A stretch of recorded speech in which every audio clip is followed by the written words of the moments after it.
que está, primer seminario, ahora sí está grabando, miren. Otra vez, haré el protocolo, lo siento. El proyecto Sistemas Inteligentes y Expertos, Modelos Computacionales Iberoamericanos, es parte del Programa Iberoamericano de Ciencia y Tecnología para el Desarrollo, CITED. Y agradece a la doctora Luisa Lazari por abrir este espacio, seminario, específicamente con el nombre Elementos de la Teoría de Conjuntos Borrosos. Me permito únicamente un minuto menos para compartir un poco de la reseña de la doctora Luisa. Sus producciones han sido publicadas en revistas científicas y libros y expuestas en jornadas y congresos. Posee experiencia en el desarrollo de modelos e indicadores mediante evaluaciones Z y sus aplicaciones en ciencias económicas. Ha dirigido proyectos de investigación de diferentes universidades, donde además ha sido docente. Ha dirigido el Simbaje Yadcom y ha recibido el segundo Premio Nacional de Economía de la Secretaría de Cultura de la Presidencia de la Nación. Muchísimas gracias, doctora Luisa, por este espacio y es todo suyo. Muchas gracias. No, muchas gracias, Víctor. Bueno, buenas tardes a todos. Y hoy vamos a ver conceptos básicos de la teoría de conjuntos borrosos. Pasa, Majo, por favor. Bueno, nuestra presentación va a estar estructurada de este modo. Una pequeña introducción, después el concepto de intervalo de confianza, con operaciones y algunos ejemplos, conjunto borroso, números borrosos triangulares, números borrosos trapeciales, y un criterio de orden para poder ordenar los números borrosos. Bueno, y acá es lo que dijo Víctor, que este seminario está adscrito a la red de ciencia. ¿Bajo? Bueno, el mundo es incierto e impreciso, y los actos de los hombres y sus relaciones están afectados de vaguedad. Y la realidad no siempre puede estudiarse en términos absolutos, con técnicas aplicables a situaciones ciertas ni aún aleatorias. En los discursos ordinarios de las personas se emplean predicados vagos, y una lógica que pretenda tratar con los razonamientos que hacemos las personas debe poder operar con tales predicados. ¿Majo? Bueno, un predicado vago es una propiedad imprecisa de los elementos de un conjunto. Por ejemplo, pequeño. Se utiliza en distintos ámbitos de discurso. Podemos hablar de un presupuesto pequeño, de un niño pequeño, de una vivienda pequeña, etc. Admite diferentes grados de verdad y modificadores lingüísticos. Yo puedo decir que un presupuesto es bastante pequeño, es muy pequeño, es un poco pequeño. Y un ejemplo claro está en las pymes. Pymes, pequeña, mediana empresa, pero están las micropymes que son muy pequeñas. Y no clasifica a los elementos del discurso en dos conjuntos disjuntos, ¿sí? O sea, en dos clases. Yo no puedo decir pequeño y no pequeño, porque entre pequeño y no pequeño hay todas las variedades que dijimos recién, bastante pequeños, un poco pequeños. En cambio, un predicado nítido es una propiedad precisa de los elementos de un conjunto, por ejemplo, par. Un número es par o no puede ser un poco par, algo par, bastante par. Y este predicado nítido permite clasificar los objetos de su ámbito de discurso en dos conjuntos nítidos, los pares y los no pares. Y no admite modificadores lingüísticos, ¿no?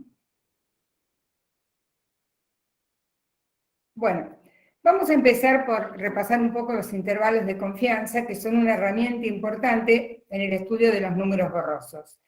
Tenemos dos números reales A1 y A2, con la condición que A1 sea menor o igual que A2, y el intervalo cerrado de números reales A1 a A2, que son los reales comprendidos entre A1 y A2, o sea, mayores o iguales que A1 y menores o iguales que A2.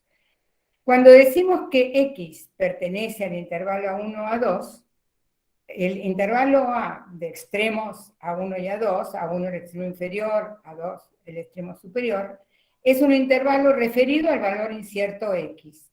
Por ejemplo, nosotros si tenemos un negocio, podemos saber que el ingreso del próximo mes para un determinado artículo no será menor que 700 unidades monetarias, y no será mayor que 1000 unidades monetarias, mientras que el costo de producir cierto artículo no será menor de 200 unidades ni mayor que 600 unidades monetarias.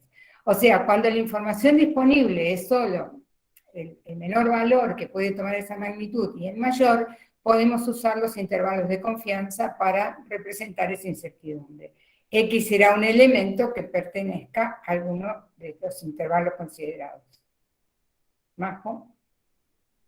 Bien. Podemos operar con los intervalos de confianza. Si tenemos el intervalo A1, A2 y el B1, B2, se define la adición de dos intervalos, A1, A2 más B1, B2, como un nuevo intervalo. Lo que queremos acá, definir operaciones cerradas, es decir, que el resultado siempre sea un intervalo. Y recuerden que lo que caracteriza el intervalo es que el extremo inferior es menor o igual que el extremo superior. Entonces, el extremo inferior de la adición va a ser A1 más B1 y el extremo superior A2 más B2. Mientras que en la resta o la sustracción, A1 A2 menos B1 B2 será A1 menos B2, el extremo inferior, y A2 menos B1, el extremo superior. ¿Por qué? Porque si nosotros hiciéramos la llamada resta de Minkowski, A1 menos A2 y A1 menos B1 y A2 menos B2, podía darnos un valor que no correspondiera a un intervalo. En el ejemplo anterior pasa eso. Es decir, si nosotros lo restamos, nos va a dar el extremo inferior mayor que el extremo superior. Entonces no es un intervalo.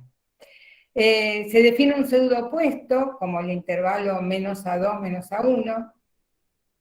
Podemos definir la multiplicación en R+, también se define en R, pero en este seminario nos vamos a centrar en R+, por razones de tiempo, digamos.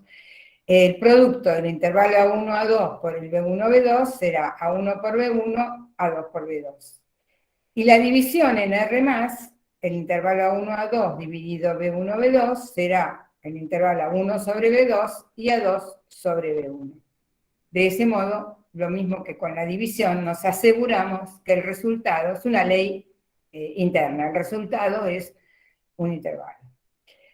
Como ejemplo, el beneficio sabemos que es igual al ingreso menos costo. Entonces, en la transparencia anterior, teníamos un ingreso y un costo, y si hacemos el ingreso menos el costo mayor y el ingreso mayor menos el costo menor, nos va a dar el beneficio, que es el posible beneficio o el beneficio estimado, que va a ser no menor que 100 y no mayor que 800.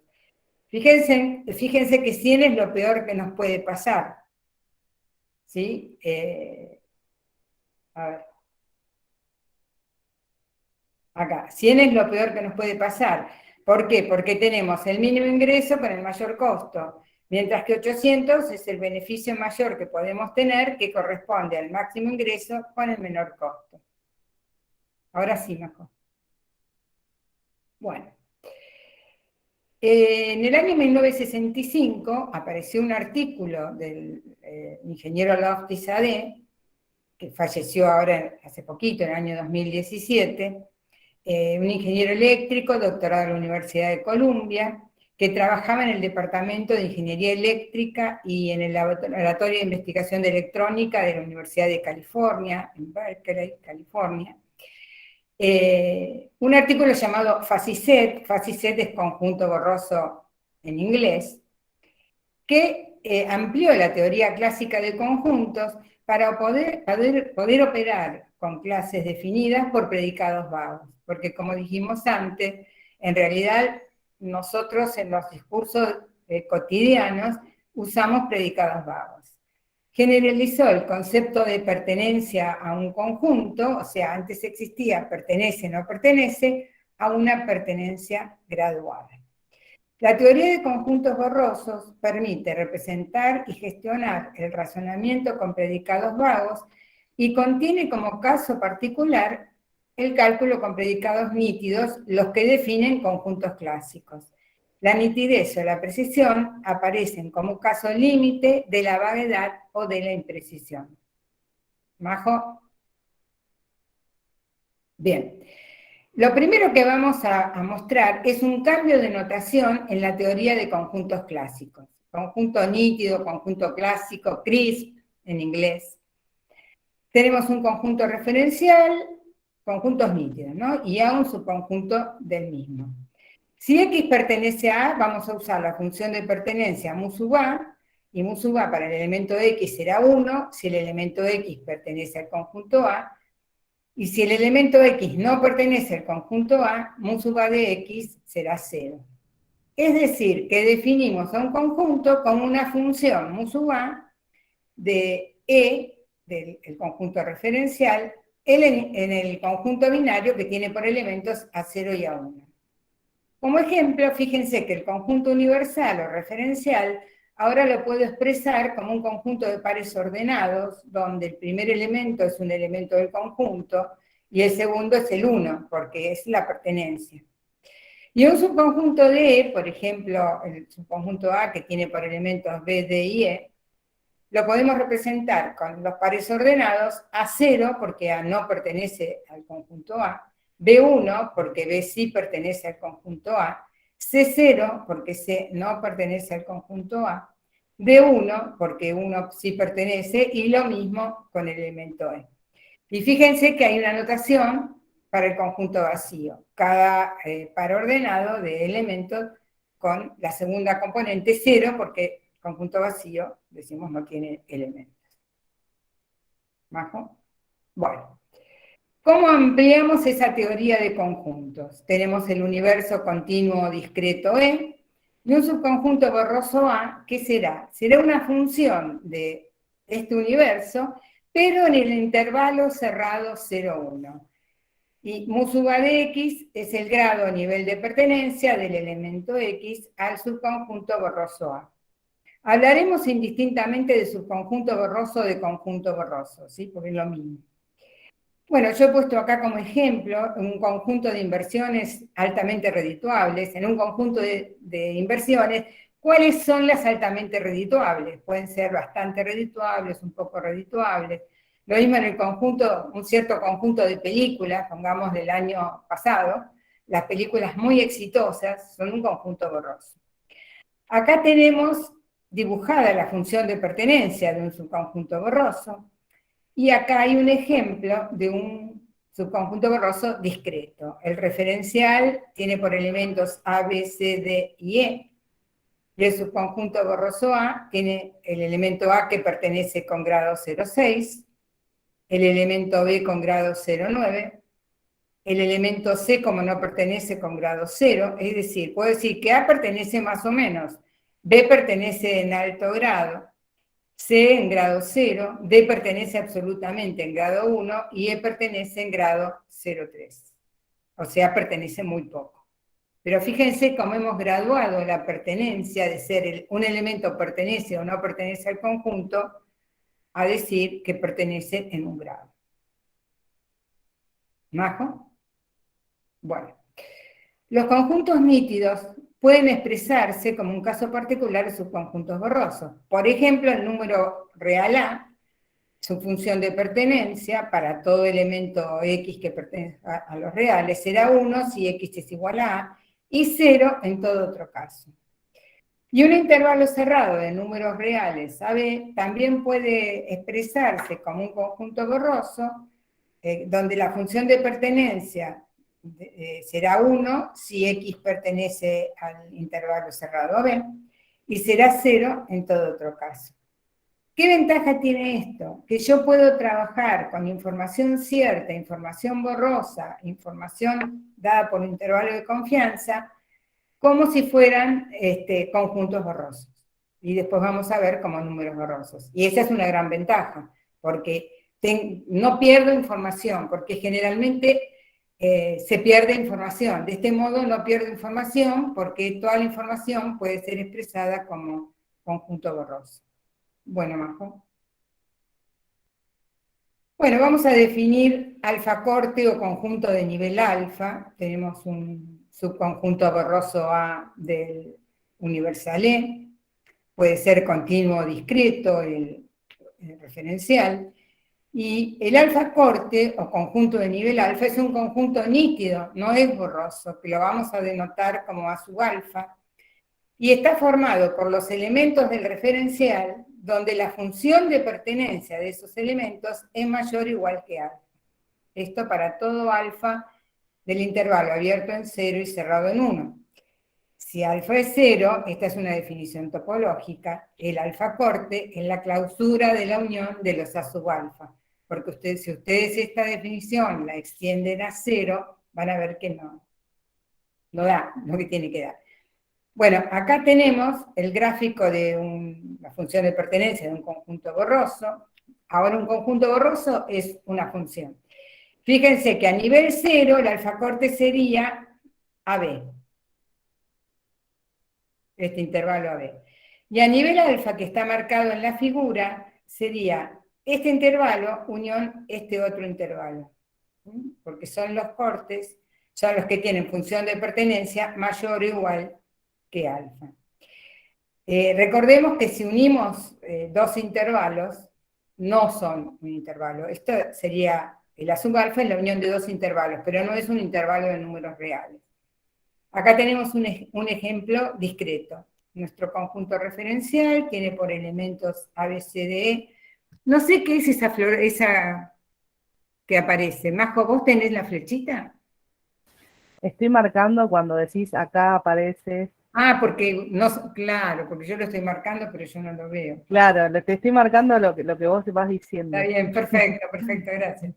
Entonces, fíjense, si el conjunto borroso es A, pertenece con grado 0,6, B con grado 0,9, C con grado 0, o sea, no pertenece, C con grado 1 y E con grado 0,3, el alfa corte de nivel 0,6, ¿qué elementos va a tener? A, porque tiene 0,6, dijimos la función de pertenencia mayor o igual que alfa. B también, porque es 0,9. C no pertenece. D sí pertenece porque 1 es mayor que 0,6. Y E no pertenece porque 0,3 es menor que 0,6. Entonces, este es un conjunto nítido cuyos elementos son A, B y D. Ese es el alfa corte de nivel 0,6. Y tengo infinitos alfa cortes para todos los niveles desde 0 hasta 1.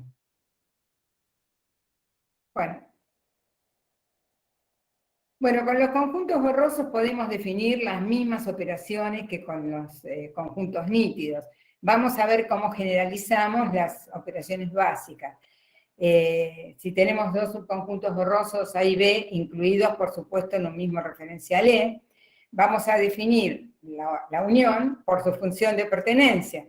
La función de pertenencia de A unión B para el elemento X será el máximo de la función de pertenencia de A y de la función de pertenencia de B para todos los X del referencial. En el gráfico tenemos un subconjunto, la función de pertenencia de un subconjunto borroso A y de un subconjunto borroso B. Y lo que está señalado en rojo es el conjunto unión de los dos conjuntos borrosos. En el caso discreto, tenemos el conjunto referencial ABCD y vamos a tomar dos subconjuntos borrosos que los vamos a seguir usando en otros ejemplos. Fíjense, como yo tengo que tomar el mayor valor, para A es 0,2 en A y para B es 0,2 en el elemento A. Entonces, en la unión tengo 0,2. El elemento B, el máximo entre 0,6 y 0,8 es 0,8. Para el elemento C, el máximo entre 0,7 y 0,9 es 0,9. Para el elemento D, el máximo entre 1 y 0,7 es 0,7. Y para el elemento E, entre 0 y 0,1, 0,1. Este es el conjunto unión de A y B. Bueno. Intersección. Ahora, para generalizar la intersección de los dos subconjuntos borrosos A y B, lo que tomamos es el mínimo del valor de la función de pertenencia entre A y B, para todo elemento del referencial. Acá tenemos el gráfico. Fíjense que está marcado en rojo la intersección. Y en en el ejemplo discreto, fíjense que para la intersección eran los mismos conjuntos borrosos A y B del ejemplo anterior. Los repito para que los tengan presentes, por eso los he vuelto a escribir. El mínimo entre 0,2 y 0,2 es 0,2, el mínimo entre 0,8 y 0,6 es 0,6, el mínimo entre 0,7 y 0,8 es 0,7, el mínimo entre 1 y 0,7 es 0,7, y el mínimo entre 0 y 0,1 es 0. Bueno. Y el complemento. El complemento es muy especial.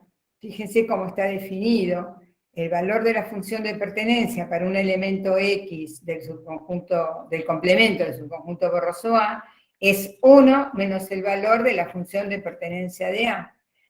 Y entonces gráficamente, fíjense que es el gráfico con una simetría, ¿no? Respecto a un eje horizontal. Hemos tomado como ejemplo el conjunto A, el conjunto borroso A. Fíjense el complemento. Para el elemento 0,2 es 1 menos 0,2, 0,8. Para el elemento B es 1 menos 0,8, 0,2. Y así en todos los casos. Ahora hay algo acá que ya empieza a diferenciarse de los conjuntos nítidos.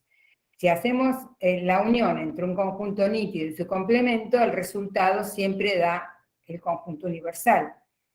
Mientras que si hacemos la intersección de un conjunto nítido con su complemento, el resultado es el conjunto vacío. Y acá podemos ver en la unión y en la intersección que no se verifica. No se verifica que A unión complemento de A sea el universal, porque tendría que haber dado todos los valores de pertenencia a 1. Y en la intersección tendría que haber dado todos los valores de pertenencia 0. Bien. Entonces, la teoría de los conjuntos borrosos, los FACISET, generaliza de los conjuntos CRISP, nítidos. ¿Sí? CRISP-set es conjunto borroso en inglés. Y todas las operaciones de las propiedades entre conjuntos clásicos se cumplen para los borrosos, excepto la del tercero excluido y de no contradicción. Lo que dijimos recién en el ejemplo. A unión, complemento de A es distinto del universal, y A intersección, complemento de A es distinto del vacío. Acá empezó la lucha con los matemáticos clásicos que no podían aceptar que no se cumplieran estas dos leyes tan fundamentales en la matemática clásica. Y había en esa época tantos congresos a favor de lo borroso como en contra. Fueron épocas muy difíciles porque había muchas cosas, y gente que por ahí no conocía el tema de conjuntos borrosos, salía a comparar con la probabilidad, con la aleatoriedad, y son conceptos diferentes. Lo borroso se aplica cuando lo nítido no es nítido ni es aleatorio. Es una herramienta más, no es ni la única ni la mejor. Nuestra caja de herramientas para resolver problemas tiene que tener variada tipo de instrumental, y este es un instrumento más. Bueno, Majo. Vamos a definir, nuestro objetivo es definir número borroso. Para ello, vamos a definir subconjunto borroso normal. Tenemos un subconjunto borroso de un referencial E. Diremos que A es normal si el máximo que toma la función de pertenencia es 1, es decir, llega a tomar el valor 1, como podemos ver en la función, en el gráfico de la función de pertenencia de un subconjunto borroso. ¿Ven? Ahí toma el valor 1. Basta que lo tome en un punto, podría tomarlo más, en más de un punto, pero para ser normal debe al menos llegar en un punto a tomar el valor 1. ¿Majo? Subconjunto borroso convexo, ahora sí vamos a definirlo en los reales, porque tenemos expresado por sus alfacortes. A sub alfa es igual a sub 1 de alfa y a sub 2 de alfa. A incluido en R es convexo si todos los alfacortes son intervalos cerrados de números reales. ¿Qué quiere decir esto? Que son conjuntos convexos de números reales, porque, ojo, no es en el sentido de convexidad y concavidad de una curva, no confundir, que eso también suele ser confundido, porque son todos intervalos cerrados que son los convexos, son conceptos topológicos de la recta de números reales, ¿de acuerdo? De ahí la palabra convexo. ¿Bajo? Y entonces ahora llegamos a nuestra definición muy importante de número borroso. Un número borroso es un subconjunto borroso de los números reales que es convexo y normal. Es decir, todo conjunto borroso, convexo y normal es un número borroso. Bueno, acá tenemos un ejemplo, yo puse costo incierto. Uno podría desconocer, estimar el costo. Supongamos que acá en la Argentina, que hay tanta inflación, queremos estimar un costo o un precio para el mes que viene, y podemos saber el mínimo que puede llegar a tener, que será C sub 1, el máximo que puede llegar a tener, que será C sub 3, y el más posible, que será C sub 2. Fíjense, la función de pertenencia parte de 0, llega a 1 y vuelve a 0. No puede pasar, es decir, no puede, porque si no sería convexo si sube y baja. ¿Bien? El número borroso, que le vamos a simbolizar como NB, se puede definir en cualquier conjunto referencial que esté totalmente ordenado, ya sea continuo o sea discreto, reales, enteros, naturales, etc. Ahora sí, Marco. Bueno, un ejemplo sería el número borroso aproximadamente 2 en R. Fíjense que es 0 para los menores que 0, o iguales que 0, toma los valores de la función x sobre 2, la recta de la izquierda, hasta 2, que en 2 vale 1, porque efectivamente es 1, y luego decrece por la función lineal menos x más 4 sobre 2 hasta 0, en el valor 4, donde a partir de allí vuelve a valer 0. El alfa corte en realidad es la función inversa de esa función por tramos que tenemos allí definida. Simplemente habría que despejar x y reemplazar. El alfa corte está acá abajo, es 2 alfa el extremo izquierdo y menos 2 alfa más 4 el extremo derecho. Si ustedes reemplazan ahí alfa por 0, nos va a quedar el intervalo 0, 4, o sea, el valor mínimo y el valor máximo. Y si reemplazan a alfa por 1, nos va a dar 2, que es el más posible. Además, el alfa corte de nivel 0 es el intervalo cerrado 0, 4. Bueno.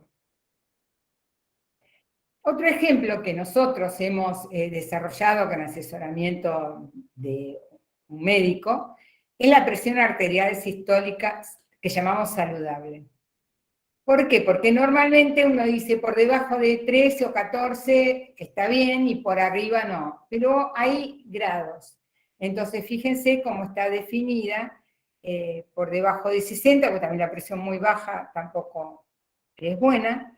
Después va por x menos 60 sobre 30 entre 60 y 90. Entre 90 y 130 vale 1, que diríamos que son los valores más deseables o más aceptables. Y luego tenemos dos funciones entre 130 y 150 y 150 y 170. ¿Por qué hay distintas inclinaciones? Porque va variando la rapidez del crecimiento de la función. Bueno. Otro ejemplo que también tiene que ver con la salud es el índice de masa corporal saludable. Lo hemos hecho borroso. En lugar de decir por arriba de 20 o por arriba de 22 y por debajo de 22, lo hicimos graduado. Fíjense, menor de 17 sería muy bajo. Ahí está la definición, ¿no? De masa corporal. Peso sobre estatura al cuadrado, por eso son kilogramos sobre metro cuadrado la unidad de medida, que en el caso anterior no lo dijimos. Fíjense la función de pertenencia, cómo está formada, ¿sí? también son dos tramos, dos curvas, entre 17 y 18 y medio, entre 18 y medio y 20. Luego entre 20 y 25 es saludable, vale 1, y luego va decreciendo, primero más lento y luego más rápido se acerca a no ser saludable cuanto más nos alejamos de ciertos valores. Bueno, vamos a definir ahora operaciones con números borrosos. Un número borroso dijimos que se puede expresar, es decir, no lo dijimos, se puede expresar de dos maneras, o por su función de pertenencia o por sus alfacortes. Entonces, las operaciones también se pueden definir de dos maneras, pero nosotros las vamos a definir mediante los alfacortes, generalizando las operaciones entre intervalos aritméticos, porque los alfacortes de un número borroso continuo dijimos que son intervalos cerrados de R. Entonces, por eso empezamos definiendo operaciones con intervalos. Acá las generalizamos. Fíjense, la adición, para todo alfa que pertenece, tenemos dos números borrosos, continuos de los reales, expresados por sus alfacortes, y entonces definimos la adición como el extremo inferior a 1 de alfa de primer conjunto, más el extremo inferior de 1 de alfa de segundo conjunto, acá. Y el extremo derecho va a ser A2 de alfa más B sub 2 de alfa. La sustracción, recuerden que no es la de Minkowski, hacemos A sub 1 de alfa menos B sub 2 de alfa, y A sub 2 de alfa menos B sub 1 de alfa. Y también definimos un pseudo opuesto de A, como A menos sub alfa, menos A sub 2 de alfa y menos A sub 1 de alfa. Acá hay otra dificultad importante para trabajar con números borrosos, porque fíjense que si yo sumo A con su pseudo opuesto, no obtengo el neutro. No es un neutro en el sentido de la estructura de grupo, en el sentido aritmético.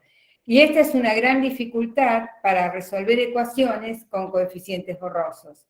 Hay resueltas, se pueden resolver, pero no es tan sencillo como con números reales, ¿sí? Ya nos vamos enfrentando a algunas dificultades que aparecen cuando uno trabaja con incertidumbre.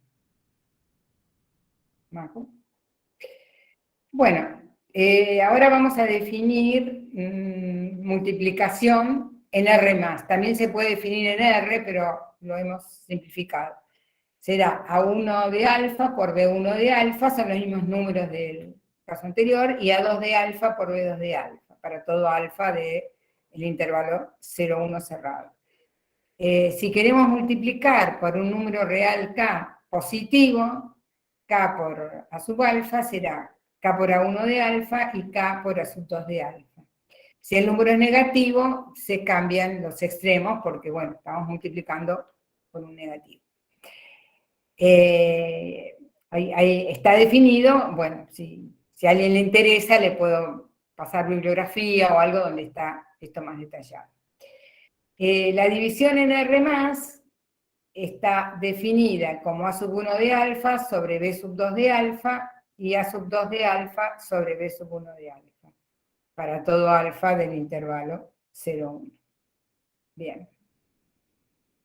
Vamos a definir ahora los números que son de los más utilizados entre los números borrosos, que es llamado número borroso triangular. Está determinado por tres números reales, A1, A2, A3, de modo tal que A1 sea menor o igual que 2, menor o igual que A3. Bueno, el alfacorte de un número borroso triangular está acá expresado como A1 menos A2 por alfa más A1, el extremo inferior, y A2 menos A3 por alfa más A3, el extremo superior.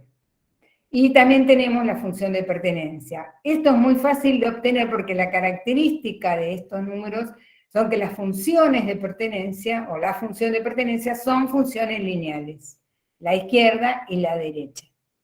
Entonces, lo que yo tengo es la ecuación de la recta que une el punto A1, 0 con A2, 1, y la ecuación de la recta que une el punto A2, 1 con A3, 0.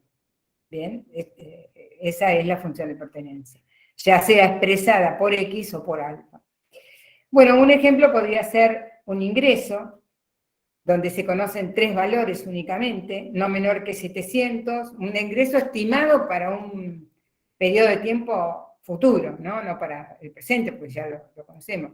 No menor que 700, no mayor que 1000 y lo más posible 900.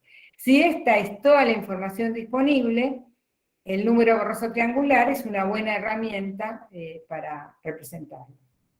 Bueno, ejemplo, nosotros en la Argentina que estamos pasando por periodos inflacionarios muy altos, la pobreza, el desempleo, bueno, ingresos ya dijimos, un beneficio, un costo, etc. Hay montones de magnitudes que se pueden expresar, estimar para un periodo futuro, con números borrosos triangulares. Vamos a operar dando un ejemplo con 2 números borrosos triangulares. El A es 1, 2, 3, y hemos expresado acá sus alfacortes. El B es 2, 3, 4, y acá también está su alfacorte. Fíjense que están graficados A y B. Son 2 números sencillos para no complicar con otras cosas. Bien, si nosotros hacemos la suma como definimos la suma de números borrosos, vamos a ver que estamos sumando fíjense, estamos sumando alfa más 1 más alfa más 2, y son lineales y nos va a dar 2 alfa más 3, que es también una función lineal. Y en el otro extremo derecho, menos alfa más 3 más menos alfa más 4, también me da menos alfa más 7, que es una función lineal. Es decir, si yo sumo 2 números borrosos triangulares, obtengo por resultado un número borroso triangular. Y además lo puedo calcular directamente sumando los valores inferiores, 1 más 2, 2 más 3 y 3 más 4. Por supuesto que esto se puede demostrar matemáticamente, ¿no? Que la suma de 2 triangulares es otro triangular y que se obtiene de este modo el resultado. Pero hoy vamos a mostrarlo nomás, no le vamos a demostrar. ¿Majo? Bueno, si restamos 2 números borrosos triangulares, los mismos números, vamos a trabajar siempre con los mismos números, pero vuelvo a escribir, como les dije antes, los alfacortes para que los tengan presentes. Vamos a ver que también estamos restando 2 funciones lineales y nos da por resultado otra función lineal. Alfa más 1 menos alfa más 4 nos da 2 alfa menos 3, o da mejor, ¿no?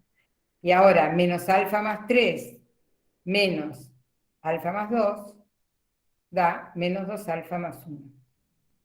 Es otra función lineal, y también se verifica que los 3 valores de este número borroso triangular resultan de restar 1, que es el inferior de A, menos 4, que es el mayor valor de B, 2 menos 3, y 3 menos 2. Y ahí tenemos el número borroso menos 3, menos 1, 1. Como verán en ambos casos, tanto para la suma como para la resta, la incertidumbre aumentó.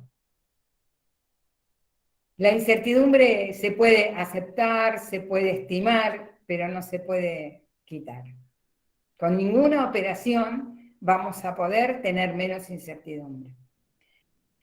Bueno, uno puede trabajar con espertones, con otros elementos, pero en las operaciones no hay operación que reduzca esa incertidumbre. ¿Majo? Bueno, cuando multiplicamos por un real pasa lo mismo, fíjense. Yo estoy multiplicando una función lineal alfa más 1 por el 3, y me da 3 alfa más 3, que es otra función lineal. Y el extremo derecho, menos alfa más 3 multiplicado por 3, da menos 3 alfa más 9, y lo mismo, el resultado, multiplicar 3 por 1, 3 por 2 y 3 por 3, nos da el número 3A369, que también es número borroso triangular. Bien. Ahora se nos complicó, porque cuando multiplicamos números reales, estamos multiplicando alfa más 1 por alfa más 2. Son dos funciones lineales. Alfa por alfa, alfa cuadrado, perdió la forma lineal.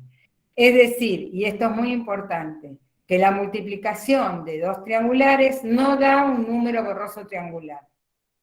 A veces algunos autores, en algunos trabajos, omiten decirlo. Si yo acepto el error que estoy cometiendo al trabajar con una recta, porque fíjense que alfa cuadrado más 3 alfa más 2 es una parábola con eje horizontal, y alfa cuadrado menos 7 alfa más 12 también.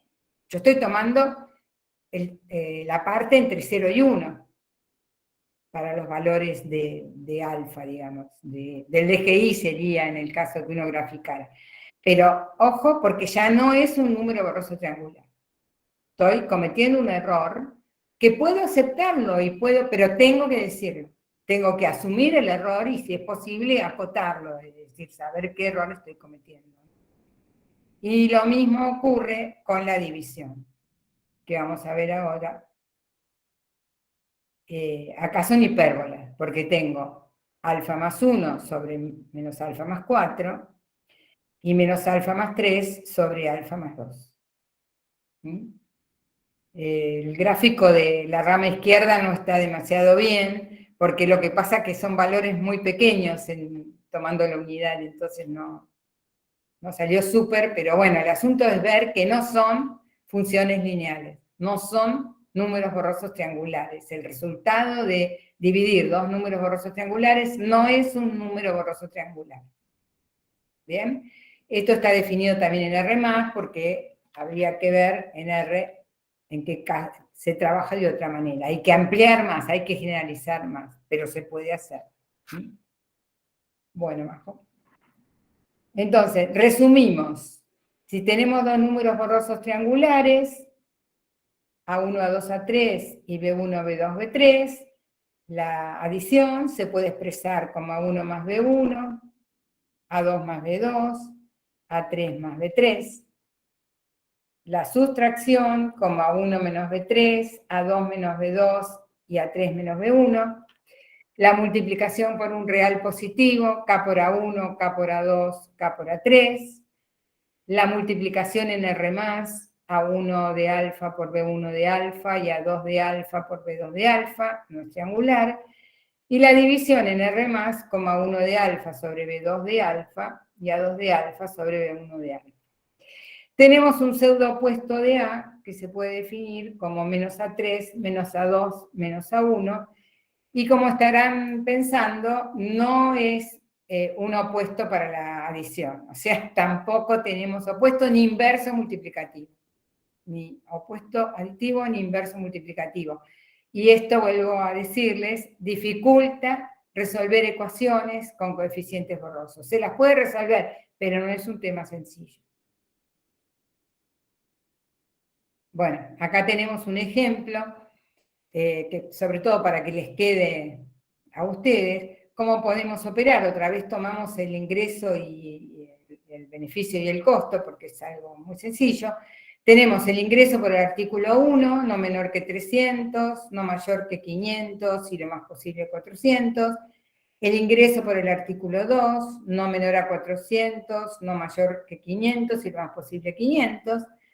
Y el ingreso total de esos dos productos será I1 más I2, o sea, 300 más 400, 700, 400 más 500, 900, y 500 más 500, 1000. Ahora tenemos el costo, no menos de 200, no más de 600, y lo más posible 520, y si hacemos ingreso menos costo, nos va a dar no menos de 100. Sabemos que nuestro beneficio... O sea, esto muchas veces pasa, que hay gente que quiere invertir en un negocio y podría hacer esta estimación, porque lo que le puede pasar es que su mínimo beneficio sean 100 unidades monetarias de lo que sea, no importa cuáles, ¿no? 100, 100.000, 100 millones. Su máximo 800 y lo más posible 380. sabe que está en ese rango. ¿Le satisface el negocio? Adelante. Y si no, dedíquese a otra cosa. Pero muchas veces pasa que uno ve que se invierten en negocios que después no resultan. Y esto sería interesante que se hiciera una estimación de lo que puede pasar. Bueno, y por último, si yo quiero triplicar el ingreso, voy a tener no menos de 2.100, no menos de 3.000, y lo más posible 2.700 pesos, bueno, unidades monetarias, ¿sí? Bueno, otro tipo de números borrosos que también se emplean muy frecuentemente son los trapeciales. ¿Y de qué depende? De la información que yo dispongo.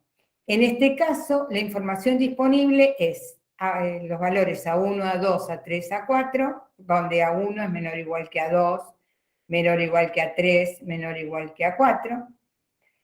Y lo que yo conozco que A1 es el menor valor, A4 el mayor valor, y lo más posible entre A2 y A3. A diferencia del triangular, que el más posible era único valor, ahora los más posibles son un intervalo. Los valores más posibles pertenecen a un intervalo. Si yo dispongo de esta información, uso un trapecial. Si no, uso un triangular. Depende de la información que conozca. Pero si yo no tengo ningún valor de cómo varía esa función de pertenencia, la hago lineal. ¿Por qué? Porque es más sencillo de trabajar, de estudiar, de analizar. Bueno, acá tenemos un ejemplo de ingreso no menor que 700, no mayor que 1.000, y lo más posible que esté entre 780 y 900. Esto ocurre frecuentemente en la realidad. Pero lo que pasa es que todo se toma en promedio, y sabemos que el promedio no siempre resulta, ¿no? Bueno, acá tenemos también, no las voy a leer para no agotarlos, la función de pertenencia del número borroso trapecial y los alfacortes del número borroso trapecial. El borroso trapecial está, como el triangular está determinado por los 3 valores, A1, A2, A3, el trapecial por los 4 valores, A1, A2, A3 y A4.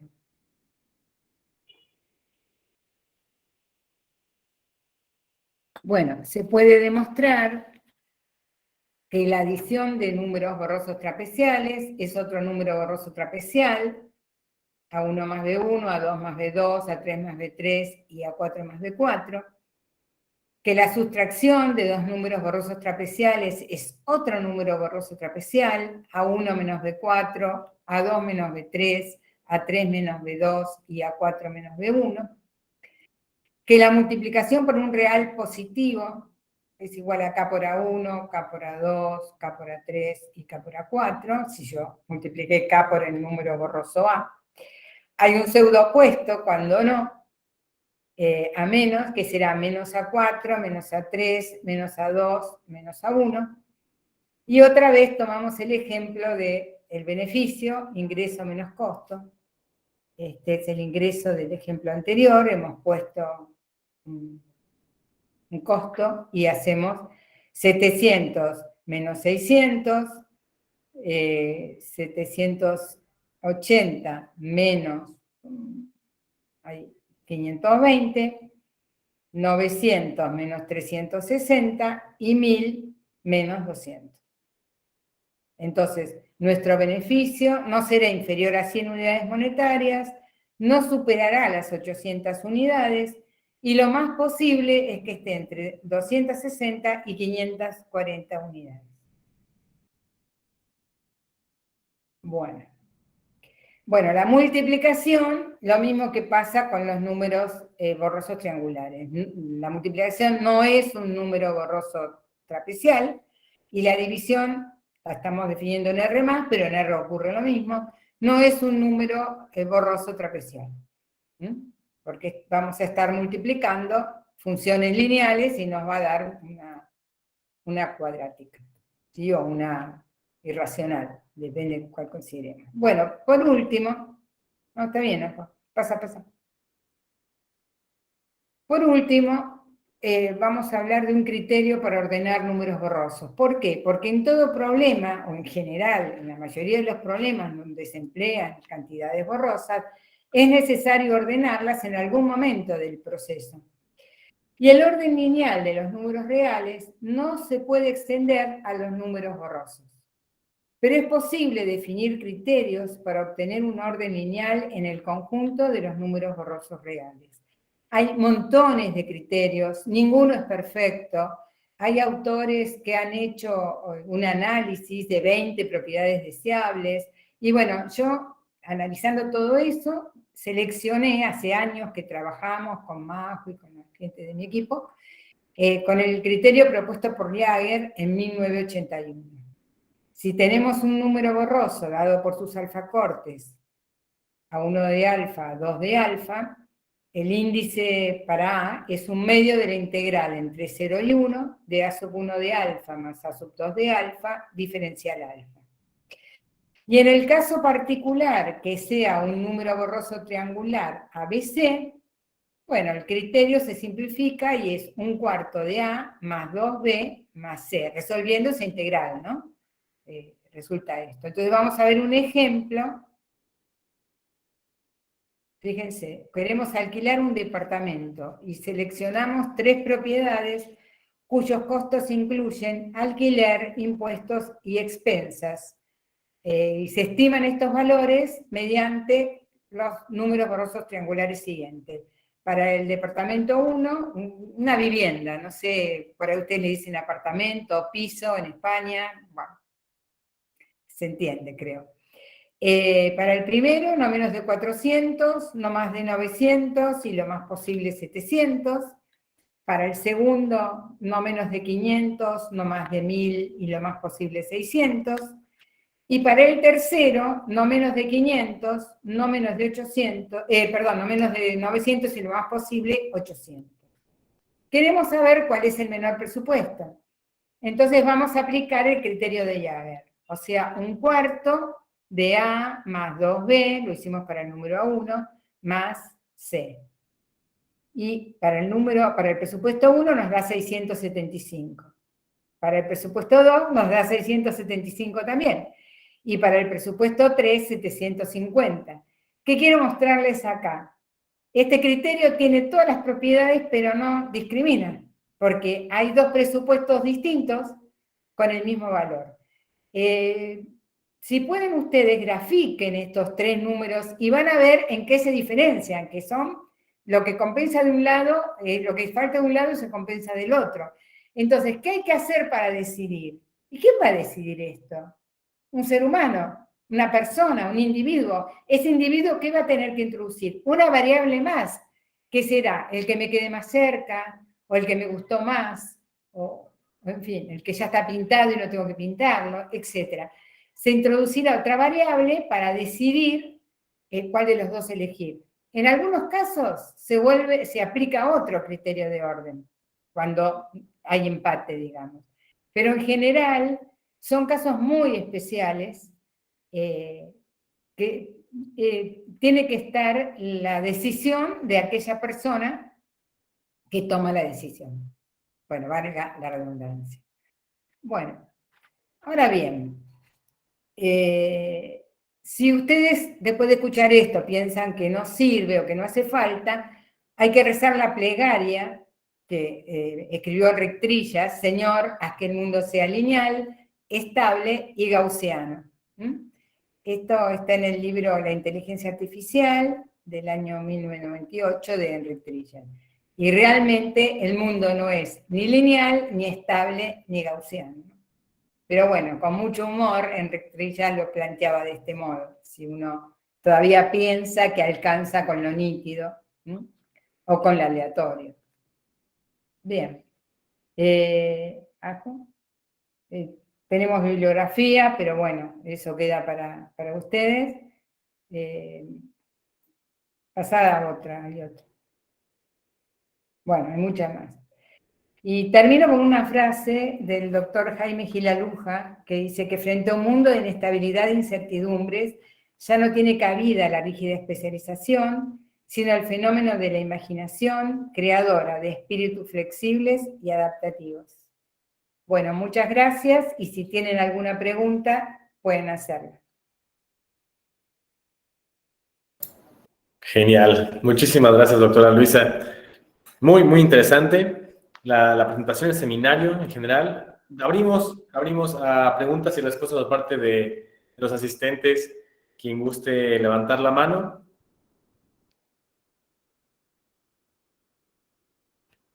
Parece que no. Parece que no. Yo sí tengo Parece muchas que dudas. no. Sí. Vale. ¿Alguien que gustaría? Bueno, Lourdes aquí dice que muchas gracias por la presentación, muy clara. Sí. Yo, Gracias, Lourdes. mientras se van animando, yo quisiera preguntar acerca de esas modelaciones que hicieron de la función de pertenencia, por ejemplo, para la presión arterial saludable, Sí. para el índice de masa saludable también. ¿Cómo fue la modelación de estas funciones de pertenencia? ¿Fue muy complicada? Bueno, en realidad, perdón, muchas gracias a todos los que me están felicitando y agradeciendo. Sí, vamos, perdona, Víctor, vamos a compartirlo. Yo se lo mando a Víctor el Power, ¿eso es lo que necesita? Creo que me están pidiendo eso, ¿sí? Perdona, Víctor. Sí, genial. Les pregunta eso, exactamente. No se oye. Me dicen que no se oye. Yo escucho bien. No sé los demás. Bueno, Yo escucho perfecto. mira, hay todo un capítulo que en alguna de la bibliografía está, porque eso es lo más difícil. Lo más difícil es armar las funciones de pertenencia. Y hay muchos métodos para eso. Nosotros acá hicimos dos cosas. Había un artículo de matemática actuarial donde había alguna cosa definida, y nosotros tomamos idea de allí, pero además siempre trabajamos en un equipo interdisciplinario, por eso nuestro instituto es instituto interdisciplinario, y el CIMBAGE también era interdisciplinario, donde yo estuve muchos años. El médico que nos ayudó a definir el rango. Y en base a eso se va buscando la función. Pero hay muchos métodos para eso, sí. Es un tema muy complicado, es el tema más complicado. Porque realmente si la función de pertenencia no está bien definida, de nada sirve todo lo demás. Perfecto, genial. Sí, totalmente. Por eso ahí Entonces, en la bibliografía podríamos tal vez encontrar algún libro específico que ustedes hicieron con relación a ¿no? Bueno, yo tengo un par de libros, pero lo que pasa es que son muy viejos y tienen muchos errores, que los tengo que eran un poco las transparencias del curso que dábamos, con algunos detalles más, porque los tengo de modo virtual, que se los podría enviar. Genial, muchísimas gracias. ¿Alguien más que...? Martisa Ortiz nos está diciendo que tiene una presentación. Pero sí, decirles que sí, que les vamos a mandar la presentación. Perfecto. Onalis pregunta. ¿Cuáles de esas técnicas u otras son las más aplicables para financiación? Depende del problema.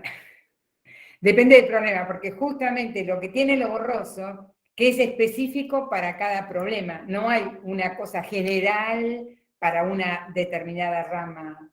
Por ejemplo, en lo de la presión sanguínea y eso, hicimos un modelo para una prepaga, un modelo de riesgo cardiológico para una empresa de medicina prepaga de Argentina.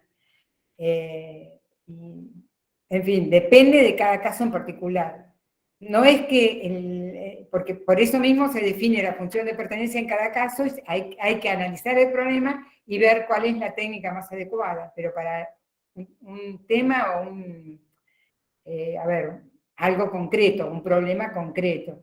No hay cosas generales, digamos.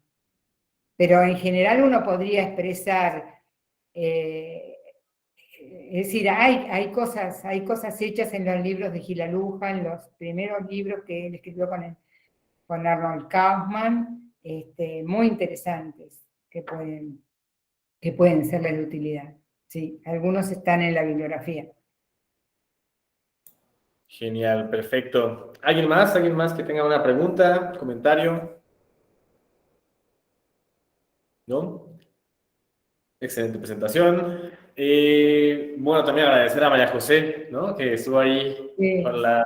Gracias, María José. No sé qué pasó. Y debe Algo tener falló. la grabación. Perfecto. Ahora detengo.